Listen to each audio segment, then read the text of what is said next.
What's up, guys? Doug Polk here, and today we're going to be doing something a little bit different. We're going to be taking a deep dive on looking into this economic stimulus package that's been proposed and has been passed in the Senate, and we're going to be joined by Brandon Adams. If you're not familiar with Brandon Adams, he is a well-known poker player, and he's also a self-published author as well as a Harvard lecturer. Over the last couple of weeks, we've been talking a lot about these relief packages, and I frankly thought it would be good to get someone onto the channel that actually knows what they're talking about.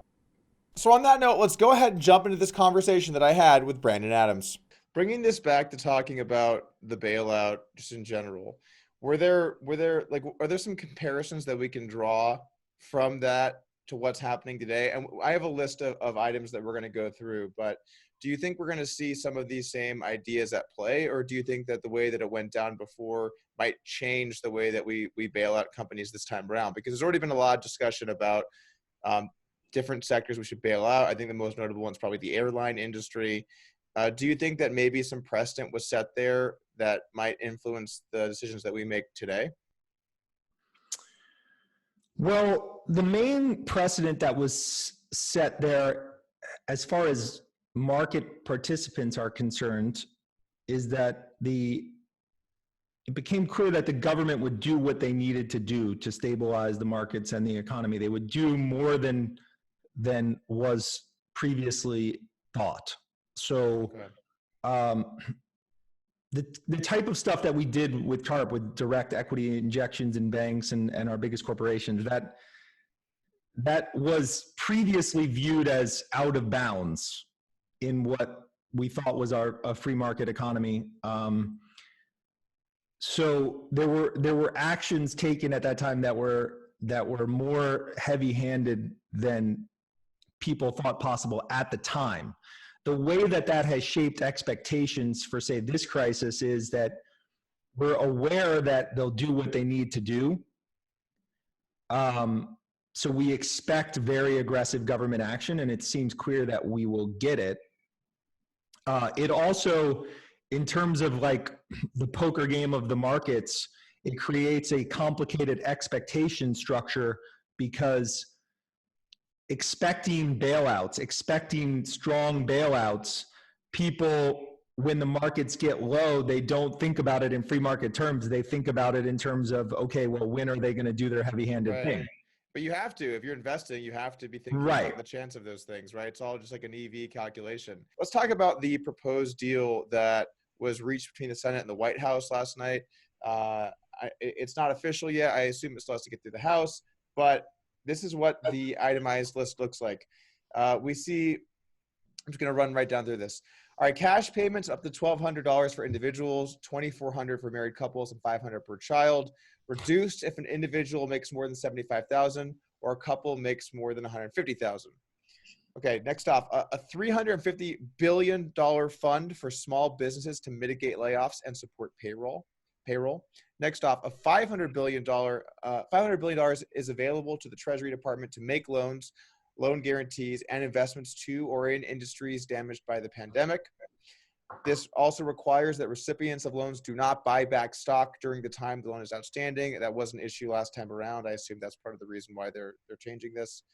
And that executives or employees who made more than $429,000 in 2019 do not get a raise for the next 2 years.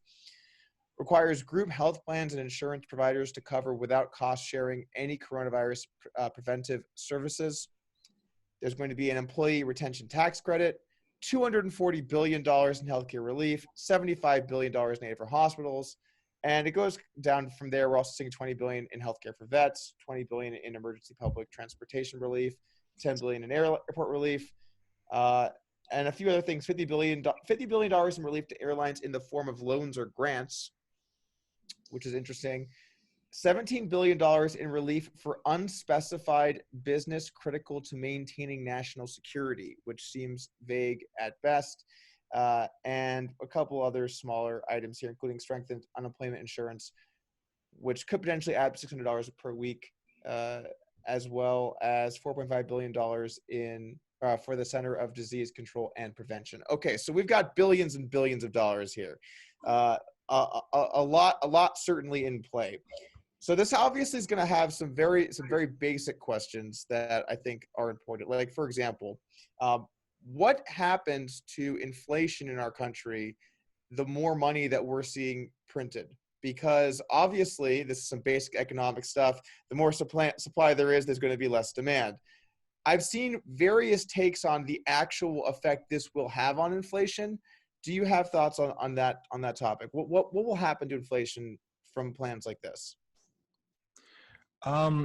My expectation is that inflation will go up over time. Safe bet. Obviously, I find sympathy in this argument with the poker community because there's such a love of Bitcoin. So these arguments are familiar, I guess, to the community. But you really have to separate the fiscal side from the monetary side. You just mentioned the details of the plan. That's the fiscal side. That is relatively small as a package as compared to our $21.5 trillion GDP and as compared to the destruction in demand that's coming as a result of the virus. So what is truly outstanding so far in terms of the response to this crisis is the monetary response. And there has been a repeated pattern over many, many years that when there is any weakness in the markets, you get a big monetary response. And it's such a long discussion that we really don't want to go into the details other than to say that what happens across the world is that with weakness in any developed economy, the said developed economy injects a lot of money. And it has happened over the long term that a lot of that money creation finds its way to US asset prices. And so there has been inflation, but it's been inflation in asset prices with limited inflation in goods and services prices. And the whole dynamic is very unfair. And it's a broken model. And I think it's long been clear that it had moved to a level of absurdity, but really what's likely to happen as a result of this crisis is the absurdities will just be laid bare. Let's just say we decided we weren't going to bail out these businesses. If you ran your business in a way where you couldn't withstand this, you go under, we let whatever happens from here happen. I assume this would mean to the liquidation of assets, there would be new players that step in. Maybe some airlines go under, maybe most of them do, but then there are new players that step in. Is there maybe a free market argument to this that, yes, okay, there'll be a period of time with a lot of turmoil, and there would be some immediately pretty drastic effects, but is there possibly an argument to be made for not bailing out these companies at all? Complicated answer. What I would say is if you're 22 years old, what you would want to happen is, yeah, absolutely. Let's fuck it up. Let's have extreme debt destruction. Let's have the price of New York City condos go down by 75%. Let's have asset prices reset. Let's have everyone who's over levered go bust. Let's have assets change hands from people that are broke to people that can bid whatever. If you're young, absolutely, that's what you want to have happen. For society as a whole, well, you have the obvious problem that the wealthy people, they have a lot of influence. They tend to be older. They know how to control the political system a bit better. They obviously don't want that. The boomer who has a lot of financial assets and is near retirement, they don't want that. So they're trying very hard to protect the system as we've run it. You also have, if I try to step back and look at it for society as a whole, I think it's a complex problem because I'm a free markets guy. I like the efficiency of markets. I think it would be better if we had free markets with redistribution as the political system decides, right? Just keep those things separate. But we're so far along in the way that we've done things in this outrageous system of propping up asset prices at all times. We're so far along in that system that I wonder if we could break it at this point and still have people get along. Like, you've got the political problem of how do you keep 320 million people getting along? How do you keep the society cohesive? And our system, although it is broken and it's unfair, and this virus exposes some of its worst elements, in that so far it looks like we're probably going to bail out wealthy people and not as much the lower and middle classes. I worry what it looks like if you break it. Do you have a lack of social cohesion? Is it, well, I don't know. It's not up to me to make these decisions, and it's a very speculative question. But is it better to continue with the status quo, which is unjust and a little bit broken, or is it better to break it and take your chances? It's an open question. That is a tough question. It just strikes me that if there are certain industries where, okay, if you're a certain company in a certain industry, we're just not going to let you fail, because if you fail, it's too bad for everybody. Then you incentivize them to be extremely risky. Like, they should be taking, if they're just operating under the idea of making the most money for themselves or their business or whatever it is, and they're not operating under the, we need to have a business that can withstand certain pullbacks, then they're going to take these risks again, and you incentivize them to do so. So it seems like incentivizing companies to be extremely aggressive and risky, and the US government will bail them out, it just doesn't seem like that is optimal. That should be an optimal way for us to be allowing businesses to be run. I say this in, of course, a very, very uninformed opinion, but that just seems to strike me as bad. I agree with you. We're speaking in general terms right now about what have been clear patterns of boom and bust and the associated bailouts. This particular crisis is special in a way, and does deserve its own sidebar.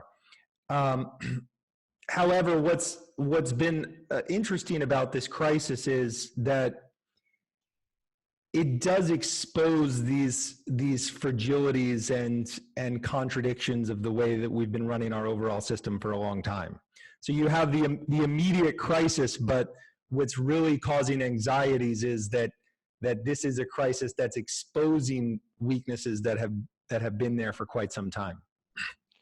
I want to talk a little bit about some of these loans, because I'm seeing a lot of different loans to different businesses that are going to be made available, including some to specifically small businesses.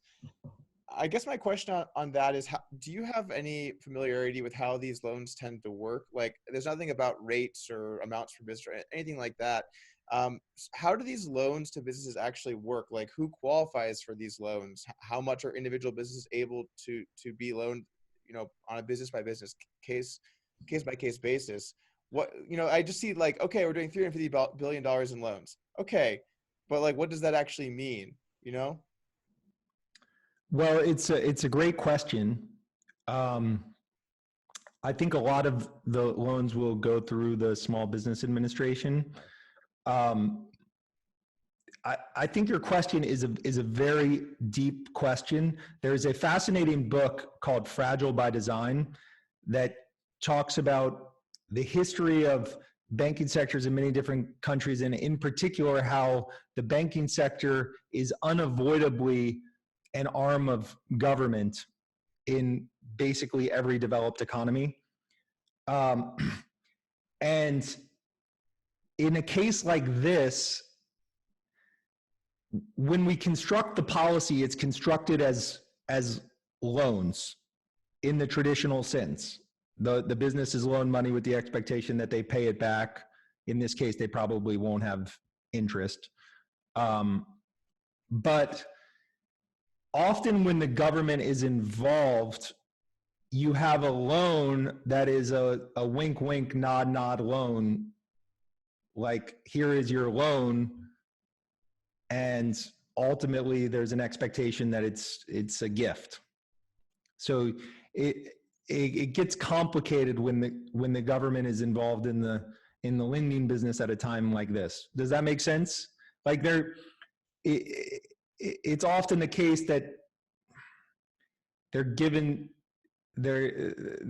loans at a time like this almost under the expectation that the loans will be not paid back or forgiven.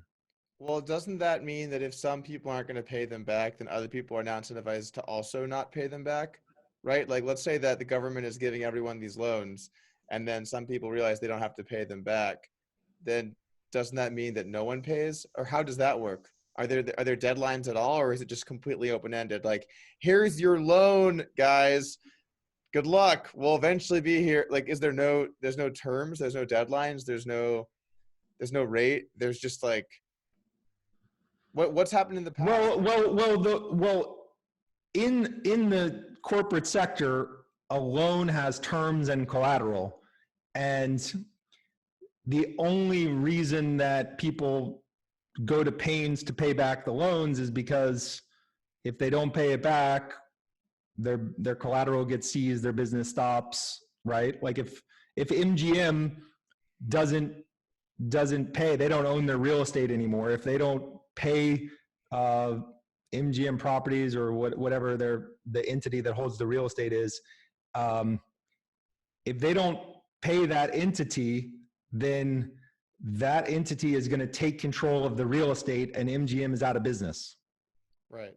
That they have collateral and terms, and both parties know the collateral and the terms. The problem with having the government in the lending business, especially for stimulative purposes, is are they really going to pursue a breach in terms? And if not, is it a loan or is it a gift? Do you know what I'm saying? Right. Yeah, definitely. Like if a big restaurant chain, just pulling a name out of thin air, like a Darden restaurant chain, they probably don't need a bailout. I'm sure they don't, but let's just say they got a big bailout. If they didn't pay it back, what does that mean? Is the government a year later going to say, well, you didn't pay us the money, we're going to seize your accounts and close the business? So I think it's easy to get a blurring of the lines between loan and gift. Has the government closed any businesses for not paying back their loans in the past? No, not that I know of. So it seems pretty.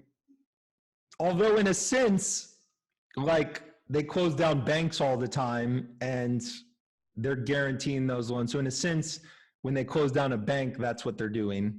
And that's like, I don't know, in normal times, they're closing down banks on a monthly basis. So they can do it. It's just, we might wonder whether they will do it in this environment. And I just want to back up to a 30,000 foot view for a second.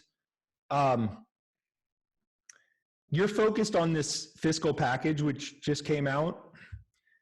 This fiscal package is very small in the scheme of things and is much less important societally than the dramatic monetary operations that are happening. And also, it's not even that big relative to what the fiscal response ultimately will be.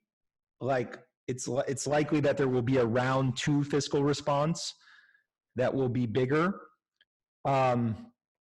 We have a $21.5 trillion economy, and it's basically at a complete standstill. So consumption is 70% of our economy. I don't know about you, but I'm basically hanging in my condo and having grocery food. That's most people's experience. The consumption part of our economy is shutting down completely. It's a sudden stop in GDP, and that hole cannot be filled. There's also some very difficult to answer questions about to what extent you do want to fill the hole in demand that's coming from social distancing, because just economics 101, you've got aggregate supply and aggregate demand. We could say that the economy was 21.5 trillion last year. This year, we have this massive shock in demand where, let's just say that number goes down to 15, 16 trillion. But we also have a massive shock in supply. So it doesn't make sense to try to fill the gap in demand completely, because that would just be highly inflationary. We're not producing the goods and services that people would want to buy with the dollars that they were given. So there needs to be a little bit of a fill-in for demand, but it's a tough problem because you have aggregate supply shrinking a huge amount at the same time. So as a policy response, what they're trying to figure out is, how do we keep the aggregate supply curve intact? How do we keep the economy's ability to produce goods and services intact for, let's say, 2021? Because 2020, it's going to be a mess. Aggregate supply is a mess, aggregate demand's a mess. But how do we manage our way through this so that in 2021, nothing has changed about the aggregate supply curve and our ability to produce goods and services is unchanged? So if we can't find a solution to that, it seems like it goes back to the question I brought up earlier, which is inflation seems like it could be a pretty serious problem, right? If we're giving everyone money, but the overall amount of demand has still dropped significantly, or we're printing so much more money to give to people, does that not hurt the US dollar fairly substantially? Like, is there a world where we could see the US dollar take like a 20% hit over the next year? Is that something that's possible? You know, this is something that I personally, well, I could see, say, gold appreciating a lot, or even Bitcoin appreciating a lot.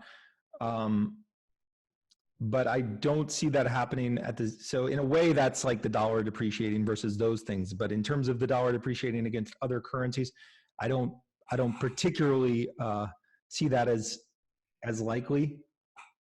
And policymakers are concerned about inflation, but they have been very straightforward in expressing that they are going to take we have to see the whites of the eyes approach to inflation. In other words, they are not going to concern themselves with inflation until it's showing up in the CPI number. They've expressed this publicly. Like, they are not in the business of fighting the imaginary dragon of inflation 3 or 4 years down the road, which is what you and I might concern ourselves with, or what a Bitcoin or gold person might concern themselves with. They've disowned that responsibility for now. They're concerned about inflation in the present. If they don't see it, they'll do what they need to do. And it is so important to, in my opinion, and in policymakers' opinion, it is so important to keep our capabilities intact, that maybe at this moment inflation is a secondary concern, and they should make sure that businesses are not unraveling all over the country. Like, we don't want to have to start the restaurant sector from scratch in New York City. We don't want to have to start all these businesses from scratch. Like, the ones that were working before, we want them to just start working again when the virus is gone. So it's important, I think, to manage our way through this short-term crisis. And we were talking earlier about the equity problems associated with the way that we generate inflation and how it contributes to inequality. That's a big picture issue that at the moment policymakers are not concerning themselves with, because they just have to get through the here and now. And also just more backstory, there's an extreme fragility to the American economy because there is a lot of debt at every part of the private sector, the corporate sector, and the government sector. So when you get in this type of situation, there is the possibility of a quick spiral down, of a vicious cycle that just keeps getting worse and worse. Where I feel like I'm okay, but you owe me and you say you can't pay, and now all of a sudden I went from being okay to not being able to pay people that I owe, and the whole chain just breaks down. We're always somewhat close to that in the American economy, and we have to kind of prevent that from happening. It's like, for example, with banks, you have to have a certain amount of money in your reserves in order to be lending money, right? But you can leverage it like roughly 10x or so off the money that you have in your reserves. I don't know what the actual number is, but let's just say 10, 15x, something like that. If all of a sudden a lot of the obligations people have to pay you, people can't pay, well, now maybe you're not able to continue to have the money to loan out more money, and then that can spiral, right? Is that kind of like part of the idea here? Exactly. Okay. And the book that I was recommending, Fragile by Design, by Calamares, he says that it's that system that is inherently fragile and always makes the banking sector central to crises when they occur. And it becomes necessary for governments to backstop that banking sector. And so you get a relationship between the banking sector and the government sector in basically every developed country that is less than a fully free market relationship. Okay, that makes sense. I just have a couple more questions here for you. So, actually, this is a question that's a little bit off topic, but I've just always been fascinated by this question. When we look at the national debt, how serious of a thing is that? Because I always see a lot of people like upset about it or think that it's going to be very serious, and then I see some people that don't seem to care at all. What's the actual realistic implication of how much federal debt we have? Again, I'm asking you lots of very small, narrow questions here today. Yeah. Again, a very long answer. The first part of the answer is that it's not a problem for the government, because the government, the Federal Reserve, although in theory an independent entity, will in practice create money as much as needed to buy any amount of treasury issuance. So no matter how indebted the treasury is, it can always borrow more. It is never in danger of going broke. There are certain theoretical situations where bad things could happen, but in practice, the Federal Reserve will fund treasury to any extent. So there's no danger of a default, sudden stop. We're good there, right? The problems and the dangers come in because if the Federal Reserve is buying most of the debt, that historically has been very inflationary, and inflation is an unfair thing in societies and also historically destabilizing. So the historical record of exactly when you get into trouble is very unclear, and the US has a special situation because everyone likes to have US dollars and likes to have US assets.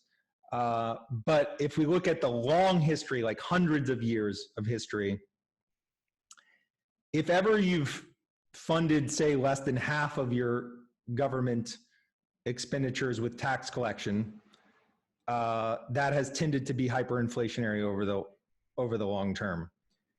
And we probably will get to that level this year.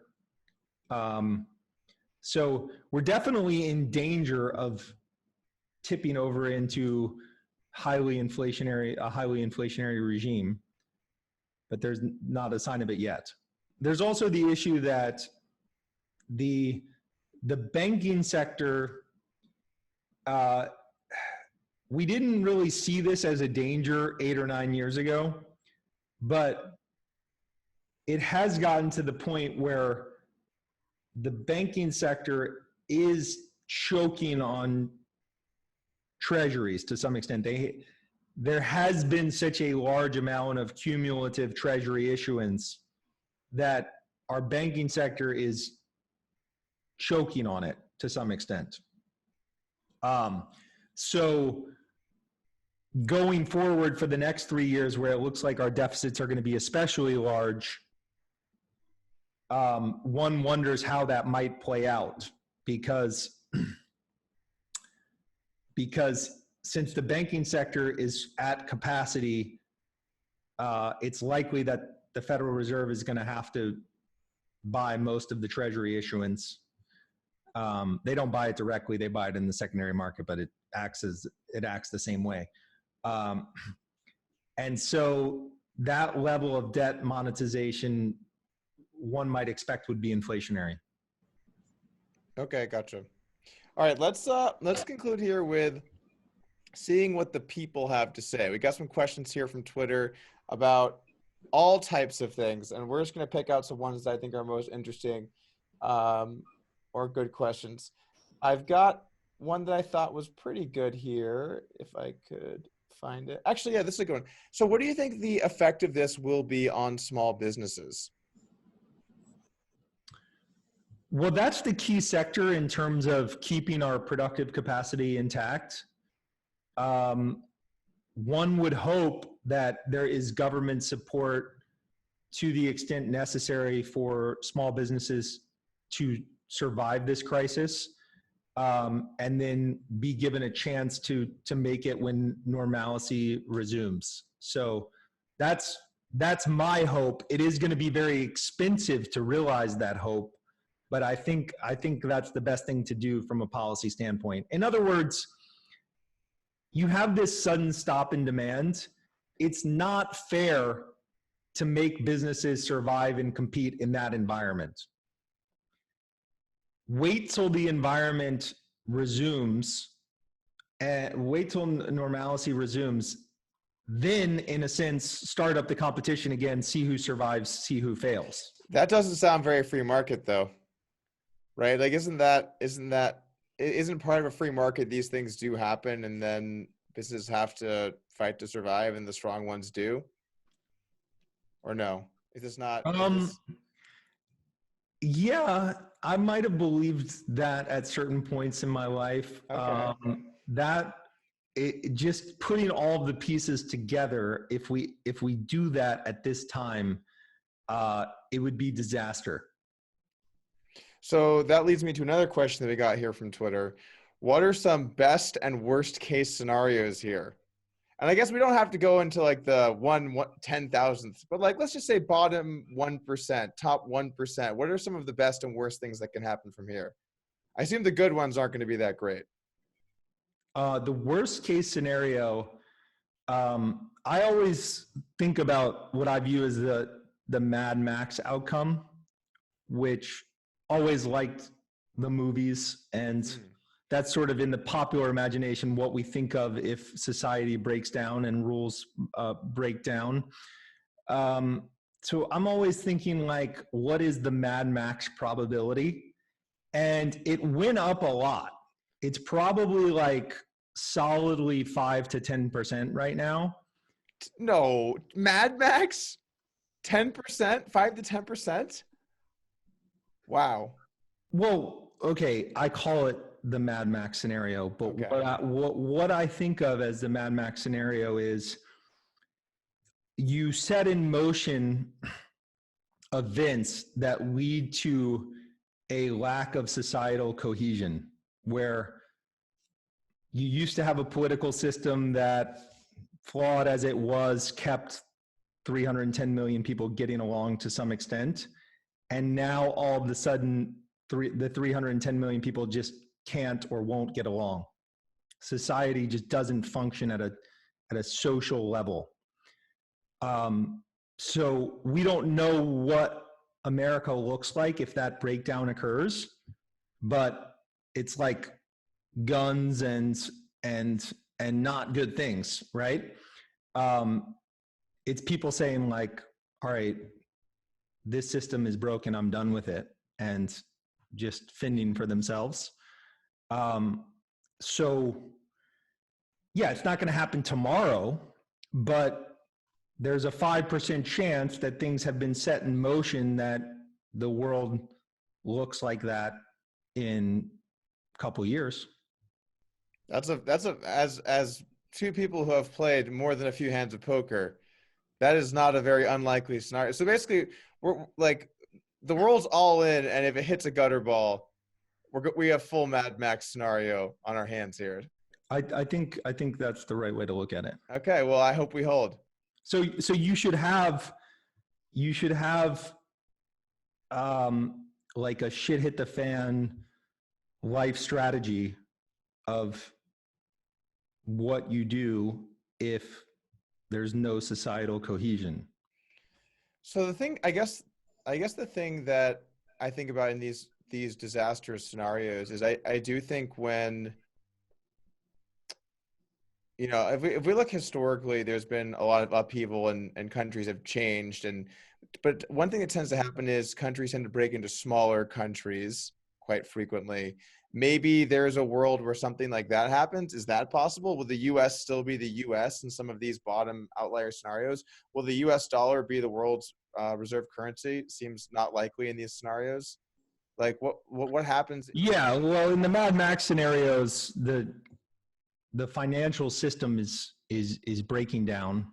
I think the Mad Max scenario would occur because politically there is just too much disagreement about the way forward.